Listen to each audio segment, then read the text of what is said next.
this is not a problem that any one of us is going to solve on our own. So every person around this table is a link in the chain to help pull people up out of the ditch that they're in.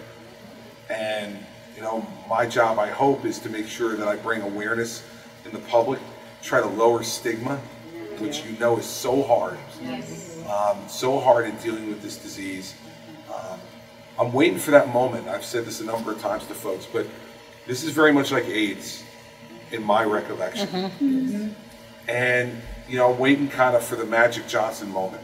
You know, when there is someone or some event that humanizes this to people and say, wow, it can happen to them, or well, now I need to be part of the solution. I'm waiting for the marches. You know, remember back, and some of you, fortunately for you around this table, are not old enough. Looking at Maria in particular. To remember the marches on Washington and our major cities to demand that the government do something to try to find a treatment for AIDS. And it was men and women of every stripe and variety, every ethnicity, every sexual orientation, who came together and just said, this could happen to my family and I want it not to be a death sentence. I'm waiting for the marches. And I think one of the reasons is we haven't had the non-stigmatizing moment yet. And so part of the reason that we're doing the advertising campaign we've done, and we'll renew again this fall, is I think if we do enough talking about it on TV, to tell people addiction is a disease, to tell them that reaching out for help is a sign of strength, not a sign of weakness, that this can happen to any family. I can't tell you how many times, and I was so glad to hear that Catherine didn't say this today, which was good.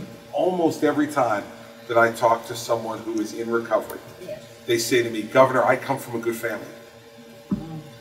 And I say to them, well, why would you think I would think differently? But people believe, they've been conditioned to believe, that somehow if you've become a person with a substance use disorder, that it's because you came from a bad place, from a bad family, from parents who didn't love you or weren't there, or siblings who weren't good to you, or that you weren't a good parent. We know this isn't true. And you look at a county like this county, which many people across New Jersey would say, wow, what could possibly be happening in Morris County? Right? What could possibly be happening in Morris County? Lots of education, lots of money, not a high level of crime compared to the rest of the state. They must have no problems out there at all. And I know that for more than 20 years, this has been a huge problem in this county. It can happen to any family, to any person, at any time. And then, man, are they loving you. Right? That's what we've got to get people to understand, is that you're folks who need to be admired and supported 365 days a year, not just the day when their life gets thrown upside down. And if we get to that point, I think we're going to have much more success even than we're having already.